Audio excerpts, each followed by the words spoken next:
So I'm joined by Phil Fish, the designer of Fez. Hello. This is the next big indie game, isn't it? Maybe. I hope so. Yeah. It's kind of starting to look like that a little bit, yeah. Because you're getting a lot of attention from like the press and like Destructoid and... Yeah, we've been really lucky.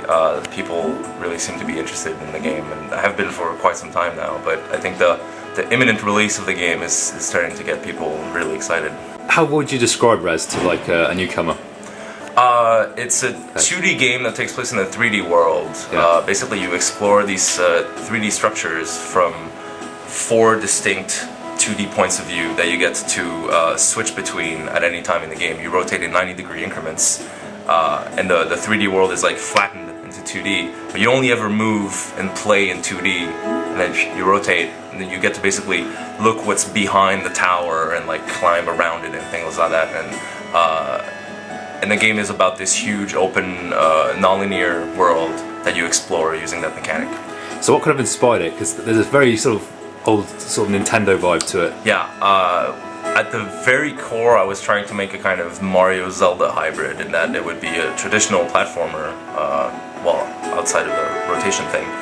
It would be a traditional platformer that would be set in this big open world to explore, that you could play through in any order. Like, there's no critical path in the game. And I want it to be about exploration and like collection and things like that.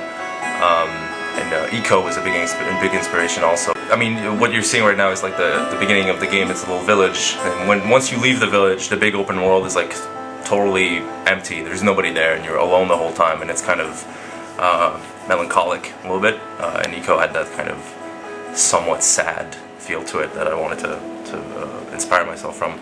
And there's also a lot of mist in the game. There are a lot of kind of meta puzzles, and like there's an alphabet you can decipher, and like a numeral system you have to figure out for certain puzzles and things like that. And also it's kind of a Metroidvania in that it's like a big, like huge world that you explore and backtrack and like find secrets and things like that. Yeah, you can hear the music in the background. It's always quite a very tranquil experience, like to sort of explore. I mean, we knew we wanted to make a game about exploring this world, so we wanted the world to be a really kind of appealing, pleasant place that you would want to spend time in. So there's no conflict in the game. There's no combat. There are no threats. There's nothing like that. You're basically really just walking around and exploring and solving these puzzles, and it's very calm. It's almost zen.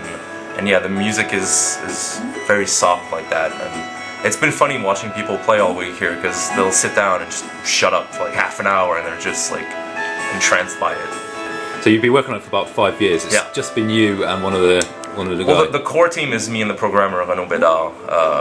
Back in Montreal, we work together. We have our little office and everything, and we also contract with a couple of friends for music and animation. But Renaud did all the programming, created the engine and editor, and I did all the art, game design, and level design. So it must feel pretty good that it's about to see the light of day and be released. Yeah, actually, it feels kind of surreal, but also I feel like it hasn't really hit me yet. I don't realize at all, because I've never really shipped a big game like that before, so I don't know what happens when that happens. But we're getting pretty close to it. Like, the game is more or less done. We're debugging and tweaking at this point. But yeah, it's been quite a journey. I mean, Xbox Live is I don't think anyone expected it to become what it was. You know, it's become sort of the platform. You know, you've got Braid, Bastion, sort of Limbo, just these kind of like really different games to like the AAAs and the user stuff that was released on like boxes. So, I mean, what are your thoughts on like the indie scene? Well, I mean, indie is kind of a vague, somewhat meaningless term, honestly. It's just, there isn't such a thing as an indie developer. Like, everybody's completely different. We're just making the games we want to make. Yeah. But it really was the advent of the digital distribution channels that really, to me, changed games like forever. And we're just now, I think, starting to realize what that did to video games by, you know, lowering the bar of entry and letting people like myself make games on our own and be able to put them to market without having to deal with a publisher or, like, you know, printing CDs, putting them in boxes, shipping the boxes, all these super expensive, complicated things. We get to just make our game and put it out there. And things like the low price point and the flexibility of those platforms, I think, are allowing people to make new kinds of games that would have been hard to sell at full price on a CD 5 years ago.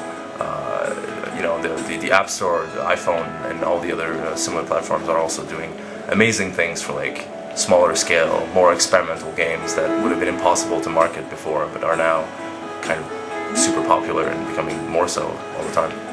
In regards to this festival, have you had a chance to like look around the festival or? Not a whole lot. No, I've been in this lounge from 10:30 to 3 all day, so I missed most of the talks. I only got to see the events that are more like in the evening, and the parties and things. But I'm still having an amazing time. GameCity is really it's a beautiful thing. I love how it's not a big commercial fair. Like it really is a celebration of the art form. Yeah. And they're definitely doing their own thing. Like there's a lot of game festivals now, and a lot of them are kind of doing the big, E3 media circus type thing, whereas this is completely different. Okay. So finally, so when does Fez come out? It should be out around February of next year, like first quarter. We're not sure exactly, but around that time. On Xbox Live. On Xbox Live. Brilliant. Phil Fish, thanks for talking to us. Well, thank you very much. Thanks.